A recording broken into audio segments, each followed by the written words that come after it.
सोचो, एक ऐसी जगह जहां पहले बस गेहूं के खेत हुआ करते थे, जहां किसान सुबह उठकर अपने खेतों में जाते थे, जहां दूर दूर तक बस हरियाली और मिट्टी की खुशबू थी। और आज उसी जमीन पर खड़ा है भारत का सबसे बड़ा सपना, एक ऐसा एयरपोर्ट जो आने वाले कुछ सालों में पूरी दुनिया का ध्यान अपनी तरफ खींचने वाला है।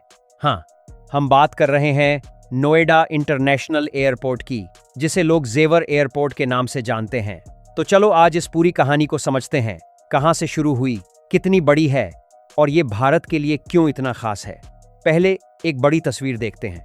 आज से बस 10-12 साल पहले हवाई जहाज में बैठना भारत में एक बड़ी बात मानी जाती थी। ये सिर्फ अमीर लोगों का काम था, पर आज हालात बिल्कुल बदल गए हैं। साल 2024-25 में भारत के एयरपोर्ट्स ने कुल मिलाकर करीब 41 करोड़ से ज्यादा यात्रियों को संभाला।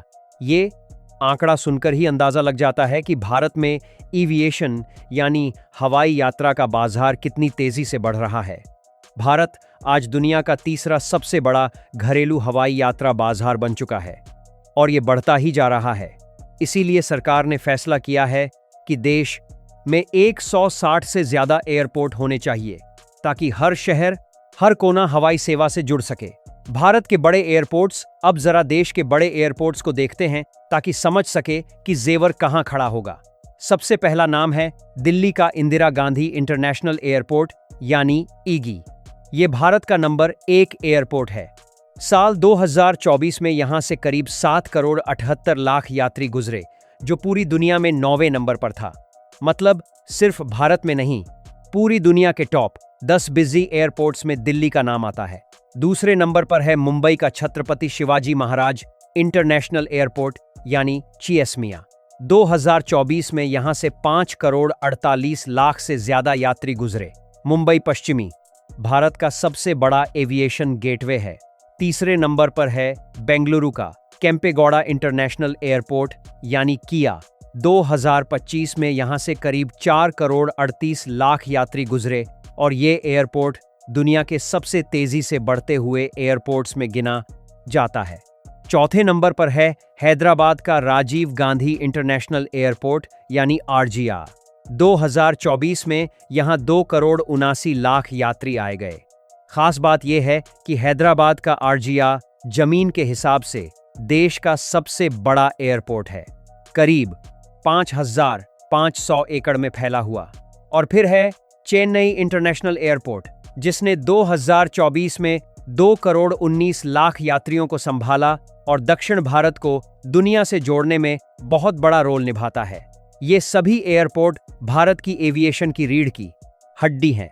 पर इन सबसे बड़ी तस्वीर बनाने वाला है वो एयरपोर्ट जो उत्तर प्रदेश के जेवर में बन रहा था और जिसका पहला फेज अब तैयार हो चुका है, जेवर एयरपोर्ट। जेवर एयरपोर्ट की कहानी बड़ी दिलचस्प है। इसका सपना तो बहुत पुराना है। साल 2001 में पहली बार इस एयरपोर्ट की कल्पना की गई थी। तब इसे ताज इंटरनेशनल एविएशन हब कहा जाता था। पर जैसा भारत में बड़े प्रोजेक्ट्स के साथ होता है, राजनीति, जमीन विवाद और नीतियों की उलझने, ये प्रोजेक्ट कभी आगे बढ़ता तो कभी रुक जाता। 2014 के बाद इसे दोबारा जेवर में शिफ्ट किया गया और फिर 25 नवंबर 2021 को प्रधानमंत्री नरेंद्र मोदी ने इसकी नींव रखी और आखिरकार 28 मार्च 2026 को करीब 20 से ज्यादा साल के इंतजार के बाद इसी प्रधानमंत्री ने इस एयरपोर्ट का पहला फेज देश को समर्पित किया। ये जगह है उत्तर प्रदेश के गौतम बुद्ध नगर जिले में, यमुना एक्सप्रेसवे के किनारे। दिल्ली के इंदिरा गांधी एयरपोर्ट से इसकी दूरी है करीब 72 किलोमीटर। कौन बना रहा है ये एयरपोर्ट? ये एयरपोर्ट बन रहा है ज्यूरिख एयरपोर्ट इंटरनेशनल एग की भारतीय subsidiary Yamuna international airport private limited यानी यापल के जरिए। ये एक सरकारी निजी भागीदारी यानी पीपीपी मॉडल है। खास बात यह है कि यह भारत का पहला 100% विदेशी सीधे निवेश यानी एफडीआई से बना एयरपोर्ट है। निर्माण का काम टाटा प्रोजेक्ट्स लिमिटेड ने किया है, यानी इसमें स्विस इंजीनियरिंग और भारतीय निर्माण का शानदार मेल है। पूरे 40 साल का पीपीपी कॉन्सेशन पीरियड है, यानी अगले 40 सालों तक इस एयरपोर्ट का संचालन इसी निजी कंपनी के हाथ में रहेगा। क्या है इसमें पहले फेज की बात करें तो ये करीब 11,282 करोड़ रुपए की लागत से तैयार हुआ है। इसमें एक टर्मिनल है तेक, जिसकी क्षमता है सालाना 1,20,00,000 यानी 12 मिलियन यात्रियों की। एक रनवे है जिसकी लंबाई है 3,900 मीटर, इतना लंबा कि सबसे बड़े चौड़े बॉडी वाले विमान जैसे बोइंग 777 और एयरबस A380 भी यहां उतर सकते हैं। टर्मिनल 1,00,000 वर्ग मीटर में फैला हुआ है। 10 एरोब्रिज हैं, यानी जहाज से सीधे टर्मिनल में जोड़ने वाले रास्ते। एक मल्टी मॉडल कार्गो हब है जो शुरुआत में 2.5 लाख मेट्रिक टन माल संभाल सकता है। डिजी यात्रा सिस्टम है जिससे यात्री बिना कागज के सिर्फ अपने चेहरे से बोर्डिंग कर सकते हैं। सेल्फ चेक इन कियोस्क हैं, ऑटोमेटेड बैगेज ड्रॉप काउंटर हैं, यानी पूरा एक्सपीरियंस एकदम स्मार्ट और तेज है। एक और बात जो इस एयरपोर्ट को खास बनाती है वो है इसका पर्यावरण के प्रति नजरिया। ये भारत का पहला नेट जीरो एमिशन एयरपोर्ट बनने की दिशा में है। सोलर एनर्जी का इस्तेमाल होगा, रेन वाटर हार्वेस्टिंग होगी, एनर्जी एफिशिएंट बिल्डिंग्स होंगी। टर्मिनल में नेचुरल लाइटिंग का भरपूर इस्तेमाल किया गया है, यानी ये सिर्फ एक एयरपोर्ट नहीं, एक ग्रीन एयरपोर्ट है। अब असली बात भविष्य क्या है इसका। इस एयरपोर्ट को 4 फेज में विकसित किया जाएगा। फेज 2 में एक और टर्मिनल तदो आएगा और क्षमता 3 करोड़ यात्री प्रतिवर्ष हो जाएगी। फेज 3 में कुल 4 रनवे और क्षमता 5 करोड़ यात्रियों तक पहुंचेगी। और फेज 4 में जो 2040 से 2050 के बीच पूरा होगा, 6 रनवे होंगे और कुल क्षमता होगी 7 करोड़ से लेकर 15 करोड़ से भी ज्यादा यात्री प्रतिवर्ष। पूरे प्रोजेक्ट की लागत है करीब 29,561 करोड़ रुपए। और जब ये पूरा होगा तो ये एशिया के सबसे बड़े एयरपोर्ट्स में से एक होगा। इसीलिए कहा जा रहा है कि जेवर एयरपोर्ट भारत का नहीं, एशिया का एक मेगा हब बनने जा रहा है। क्यों पड़ी इसकी जरूरत? अब एक जरूरी सवाल, जब दिल्ली में पहले से एयरपोर्ट है तो ये नया एयरपोर्ट क्यों बनाया गया? इसका जवाब बड़ा सीधा है। दिल्ली का ईजी एयरपोर्ट लगभग अपनी क्षमता की सीमा पर पहुंच गया है। 2024-25 में वहां से करीब 7 करोड़ 93 लाख यात्री गुजरे। जब एयरपोर्ट पर इतना बोझ होता है तो फ्लाइट्स देर से आती जाती हैं, लाइनें लंबी हो जाती हैं और यात्रियों का अनुभव खराब होता है। एनसीआर यानी राष्ट्रीय राजधानी क्षेत्र में 5 करोड़ से ज्यादा लोग रहते हैं और आने वाले सालों में हवाई यात्रियों की संख्या और बढ़ेगी। इसीलिए एक दूसरे बड़े एयरपोर्ट की जरूरत थी। जेवर एयरपोर्ट ईजी के साथ मिलकर एक डुअल एयरपोर्ट सिस्टम बनाएगा, एक साथ काम करते हुए पूरे एनसीआर की हवाई जरूरतों को पूरा करेंगे। अब बात करते हैं कनेक्टिविटी की, यानी जेवर एयरपोर्ट तक कैसे पहुंचे। शुरुआत में यमुना एक्सप्रेसवे से सीधे पहुंचा जा सकता है।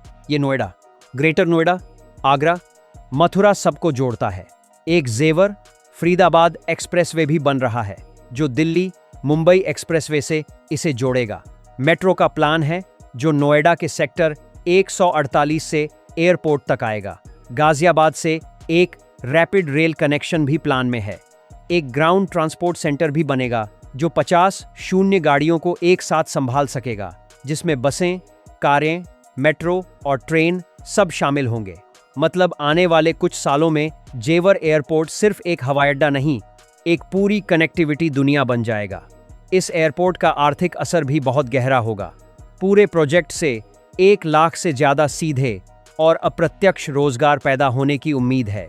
यमुना एक्सप्रेसवे के पास की जमीन की कीमतें 2020 से 2025 के बीच में प्लॉट्स के मामले में 536% तक उछल गई हैं। होटल, लॉजिस्टिक्स, कार्गो, एमआरओ यानी एयरक्राफ्ट मेंटेनेंस, टूरिज्म सब में नौकरियां आएंगी। आगरा, मथुरा, वृंदावन जाने वाले विदेशी सैलानियों को अब दिल्ली के बजाय सीधे जेवर में उतरने का मौका मिलेगा, जिससे ट्रैवल टाइम बहुत कम हो जाएगा। पश्चिमी उत्तर प्रदेश, जो अभी तक इंडस्ट्री और बिजनेस के मामले में पिछड़ा माना जाता था, अब एक नए युग में कदम रखने वाला है। जेवर अकेला नहीं है। भारत सरकार की उड़न योजना यानी उड़े देश का आम नागरिक एक बहुत बड़ी सोच है, जिसके तहत छोटे शहरों को भी हवाई सेवा से जोड़ना है ताकि एक आम आदमी भी सस्ती फ्लाइट में सफर कर सके। 2014 में भारत में सिर्फ 74 एयरपोर्ट थे। आज 160 से ज्यादा जगहों पर कमर्शियल हवाई यात्रा होती है। सरकार का लक्ष्य है 2030 तक 350 एयरपोर्ट जो 60 से 70 करोड़ यात्रियों को हर साल संभाल सकें। जेवर के साथ साथ नवी मुंबई इंटरनेशनल एयरपोर्ट भी जल्द शुरू होने वाला है। पुणे, गोवा, धोलेरा जैसे नए एयरपोर्ट भी पाइपलाइन में हैं। भारत एक बड़ी छलांग लगा रहा है। तो दोस्तों, जेवर एयरपोर्ट सिर्फ एक एयरपोर्ट नहीं है, ये उस भारत की कहानी है जो हर चुनौती को एक मौके में बदलता है। जहां कभी गेहूं के खेत थे, वहां आज दुनिया का एक बेहतरीन हवाई अड्डा खड़ा हो रहा है। जो एयरपोर्ट 2001 में सिर्फ कागज पर था, वो 2026 में हकीकत बन गया। और जब ये पूरी तरह बन जाएगा, सभी 4 फेज के साथ, तो ये सिर्फ भारत का नहीं, एशिया का एक मेगा एविएशन हब होगा जो 7 करोड़ से भी ज्यादा यात्रियों को सालाना संभालेगा।